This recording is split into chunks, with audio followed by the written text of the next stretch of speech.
Hi and welcome to my soul tribe. My name is Miriam Rose. If you like this video, please make sure to subscribe, set your bell on all, like, comment and share, as I really appreciate all of your support. Now let's get on with the video.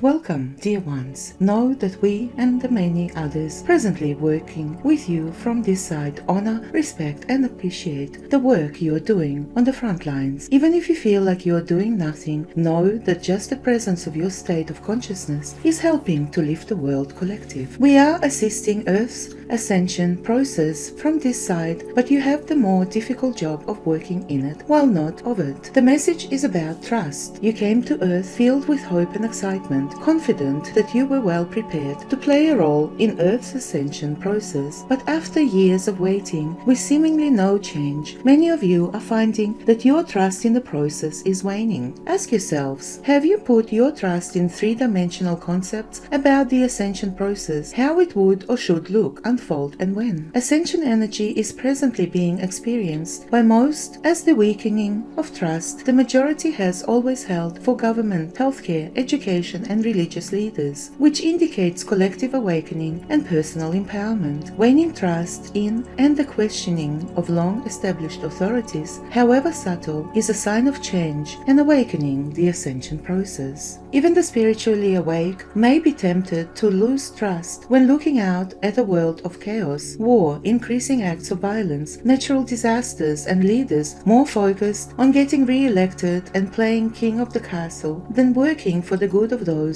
they were elected to serve. You may ask, was I wrong about all this? Is there really a divine plan? Is Earth really ascending to a higher dimension? You are spiritually ready and prepared for the work you came to do, which is to live in the three-dimensional world, but not be of it through a consciousness that understands that the negativity now rampant around the world indicates the presence of high-frequency light breaking down much that has held mankind in bondage. Temples built on sand must crumble and dissolve both within and without in order for that which is of a new and higher resonance to replace them. The habit of interpreting world issues as being three-dimensional problems having nothing to do with the ascension process remains strong. Release any concepts about how things should or should not be because the human mind is unable to see the bigger picture. Stand in the light of your highest spiritual awareness and simply observe. High-frequency energies pouring to Earth at this time, as well as those you automatically carry with you in consciousness, are serving to break apart that which is out of alignment with them. This means that many traditions, beliefs, and many so-called right ways are and will continue to collapse. False beliefs are created, held in place, and maintained only through the belief in them and never by God. As increasingly more awaken to oneness and the higher truths, much that has been created from beliefs of duality, separation, and two powers will simply fade away. You may wonder about so many natural disasters, but remember, Earth is a living soul who must also clear pockets of lower resonating and dense energy. Gaia's body and waterways have been mindlessly polluted, built on, used for war, her parts depleted such as oil and minerals and so forth, used as a dump for garbage and nuclear waste, covered in concrete, deforested, poisoned, and considered as something to be used selfishly for monetary gain by humans for generations. Gaia is a living soul, a divine idea in the mind of God, and she has chosen to reclaim herself. A second and important point with regard to natural disasters is that for many they are an introduction to the idea of oneness. They often serve to open the hearts and minds of those who have believed themselves to be separate from the problems or needs of others. For the first time, they are beginning to take notice, acknowledge and even assist the needs and struggles of others. It may well be their first step in opening to oneness. Everything embodied in divine consciousness is held infinitely in place by divine law, which cannot be broken or changed. If lack, disease, limitation, or discords of any kind were embodied in divine consciousness, they would automatically exist forever, held in place by divine law and never able to be changed or be healed. This is why it is foolish and in fact idolatry to beg, pray, or make sacrifices to some three-dimensional concept of God in an attempt to get him to fix, heal, and change something that does not even exist in reality and simply gives more more energy to the illusion.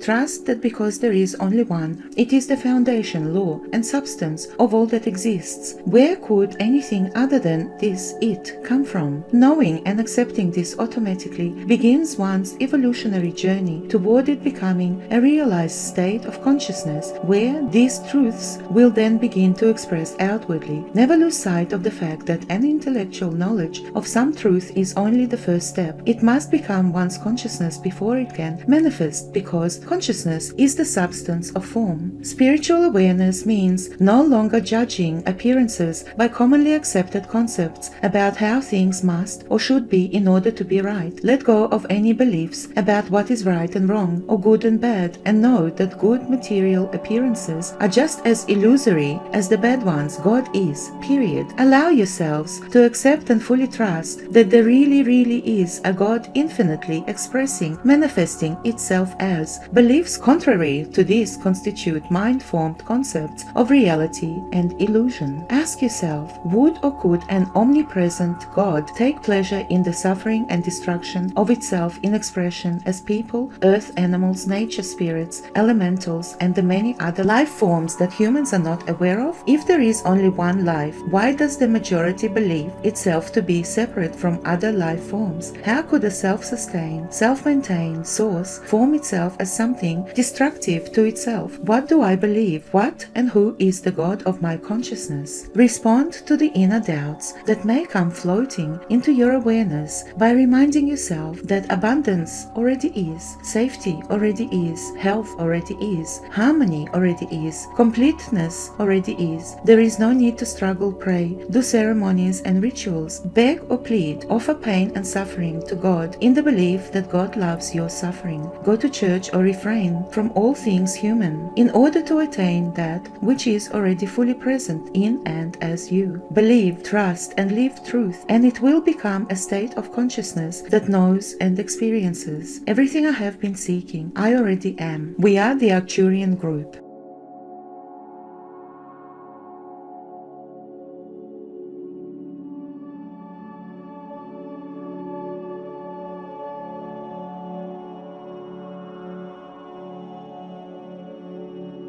I really do hope that you enjoyed this channeling. If you're interested in deep dives, please visit my other channel called Miriam Rose. With absolute gratitude, cosmic kisses to everyone. Till next time, bye for now.